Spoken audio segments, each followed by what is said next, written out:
Today we are going to talk about electronic payment systems for electronic commerce as outlined in Chapter 10. To begin, I'm going to tell you a little bit about credit cards, which are the most common form of electronic payment used today.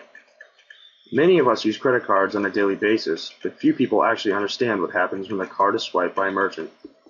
In the first step of a typical credit card purchase, the card is swiped and a request is sent by the acquiring bank to the credit card company. This is to verify that the account exists.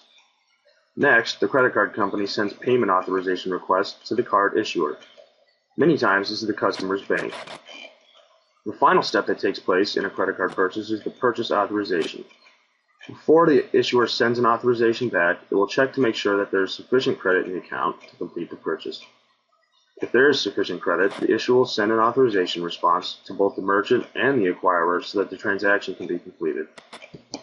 While many people make online purchases at retail websites such as clothing and bookstores, auction purchases and P2P purchases are extremely popular as well. Companies such as PayPal and ProPay exist for this reason. PayPal is an electronic cash payment system designed to facilitate credit card payments between a single buyer and seller. However, before we go into how PayPal works, it is necessary to understand what a merchant account is and how it works. A merchant account is a contract in which an acquiring bank extends a line of credit to a merchant who wishes to accept credit card payments from customers. This is necessary in order to accept credit card payment by any major credit card association. The way a merchant account works is simple.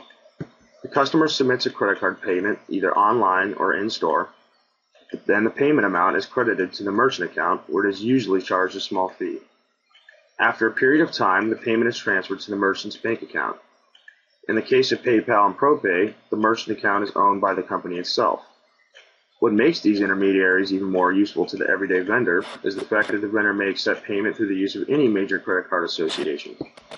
However, if a vendor wishes to accept payment from Discover Card or American Express users, and they don't use PayPal, the vendor must set up a separate merchant account with each credit card company separately.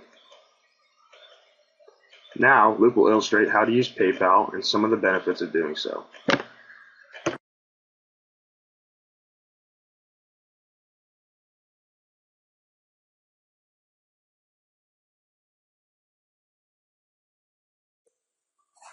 Here you can see PayPal's main screen.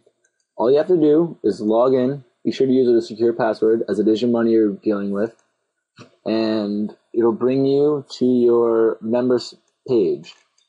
Once there, you'll be able to do various activities that PayPal provides, such as send money, request money, as well as some other merchant services and different things that help. I usually use the sending money feature. So here, there's a drop down of everyone I've paid in the past. So I'm going to choose this. That's my friend from home. And I'm going to send him $1 because it's his birthday coming up. So, what's better than getting $1 for your birthday? All you do is click continue, and then it'll bring you to a confirmation page. And here you can review your payment and make sure you send it to the right person, the right address, the right amount. And you can also enter a personal message. So I'll just get him a little happy birthday. All right, that's PayPal.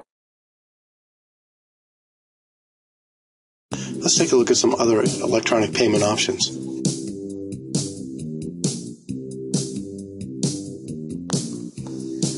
It's interesting to note that traditional checks are used for 11% of all online purchases.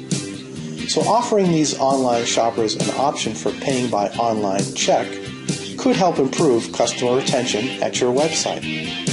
An online check, or e-check, is an electronic version of the check. It contains the same information as that of paper checks.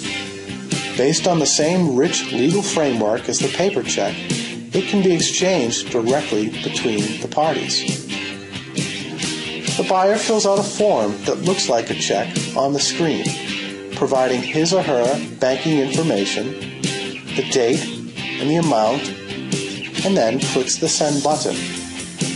If the seller is using a transaction service, the information is encrypted and sent directly to a clearinghouse. The transaction is generally settled within 48 hours, and a receipt is emailed to the buyer. If the seller is not using a transaction service, the seller can purchase software that allows them to print the checks, then deposit them manually in their account. The checks are processed like any other check, which means the seller must wait until the check clears for the funds to be available.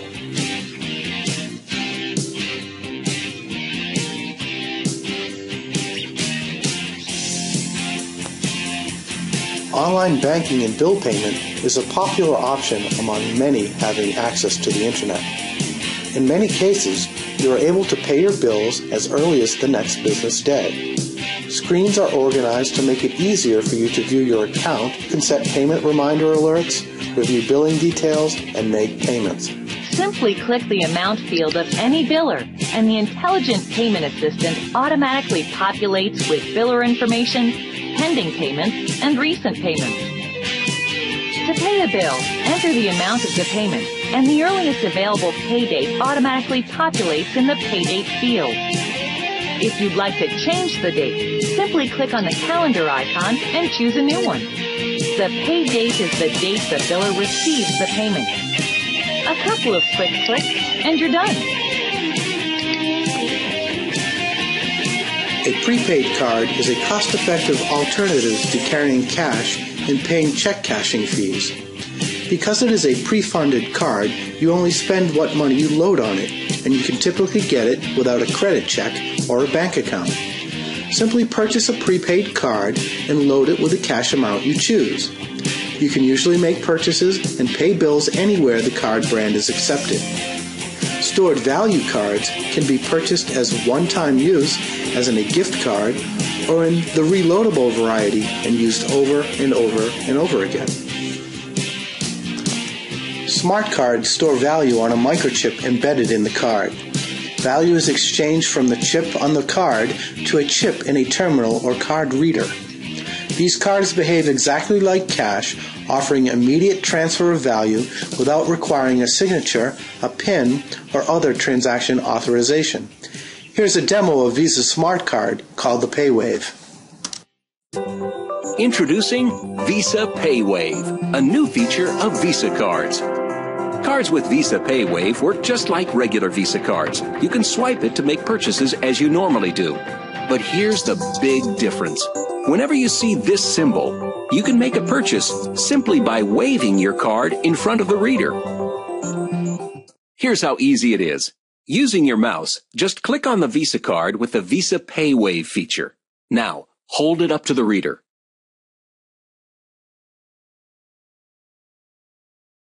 When you see the lights or hear the tone, your payment has been made. That's all there is to it. And if you want a receipt, just ask.